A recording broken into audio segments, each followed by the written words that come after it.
மனதில் நின்ற காதலியே மனைவியாக வரும்போது சோகம் கூட சுகமாகும், வாழ்க்கை இன்பவரமாகும். உன் வாழ்வில் செல்வங்கள் எல்லாம் ஒன்றாக சேர்ந்திட வேண்டும்.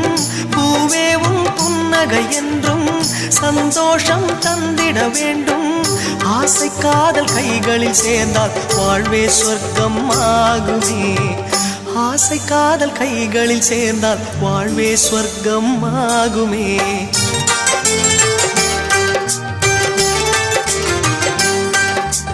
ஆனந்தம் ஆனந்தம் பாடும் மனமாசையின் ஊஞ்சலில் ஆடும்.